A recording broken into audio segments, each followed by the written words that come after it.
بسم اللہ الرحمن الرحیم اسٹوڈنٹس، آج اپنے اس لیکچر میں ہم گرامر کو ڈسکس کریں گے اور گرامر میں آج ہمارا ٹاپک ہے ردیف وار ترتیب۔ ردیف وار ترتیب، ردیف عام طور پر کہتے ہیں پیچھے آنے والے کو، یعنی گھڑ سوار۔ گھڑ سوار کے پیچھے جو شخص بیٹھا ہوتا ہے اس کو ردیف کہا جاتا ہے۔ ردیف قافیے کے بعد آتا ہے۔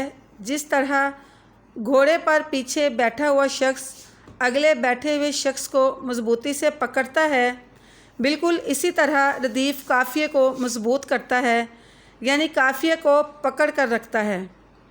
پوری نظم میں ردیف عام طور پر ایک ہوتا ہے، کچھ اشعار میں ردیف ہوتا ہے اور کچھ میں نہیں بھی ہوتا۔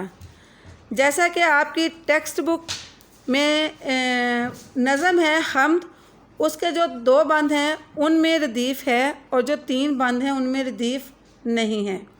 ردیف وار ترتیب، اسٹوڈنٹ جس طرح کہ آپ نے بیت بازی کے مقابلے سنے ہوں گے کہ اس بیت بازی میں جو شعر کا اختتام ہوتا ہے جس بھی آخری حرف پر ہوتا ہے اگلا شعر اسی حرف سے شروع ہوتا ہے، تو اس کو کہتے ہیں ردیف وار ترتیب۔ جیسے کہ ایک لفظ ہے مشال، اور مشال کا جو آخری حرف ہے وہ ہے لام، تو ہم اگلا لفظ جو ہے وہ لام سے ہی شروع کریں گے، لاٹھی۔ اب لاٹھی کا آخری حرف ہے یہ، اگلا لفظ جو ہے وہ ہم شروع کریں گے یہ سے، یمنا، اور پھر اب یمنا کے آخر میں بھی یہی آ رہا ہے تو اگلا لفظ ہم اسی سے شروع کریں گے، یاسر۔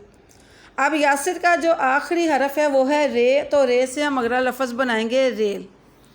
تو یہ ہے اسٹوڈنٹس آج کا ہمارا ٹاپک ردیف وار ترتیب۔ آج آپ کا کلاس ورک یہ ہوگا کہ آپ کسی بھی شخص، جگہ یا چیز، ان تینوں میں سے اپنے پسندیدہ 3 نام کا انتخاب یا ان کو منتخب کریں گے اور ان تینوں نام کے ساتھ آپ 10-10 الفاظ کی ردیف وار جو فہرست ہے وہ مرتب کریں گے، یعنی ان کو ترتیب دیں گے۔ تو یہ تو ہے آپ کا کلاس ورک، اور آج آپ کا ہوم ورک اسٹوڈنٹس یہ ہوگا کہ آپ کی جو ورک بک میں لاسٹ میں پیک کے پیپرز شیئر کیے گئے ہیں ان میں سے آپ ردیف وار ترتیب ڈھونڈیں گے اور اس کو اپنی نیٹ نوٹ بک پر تحریر کریں گے۔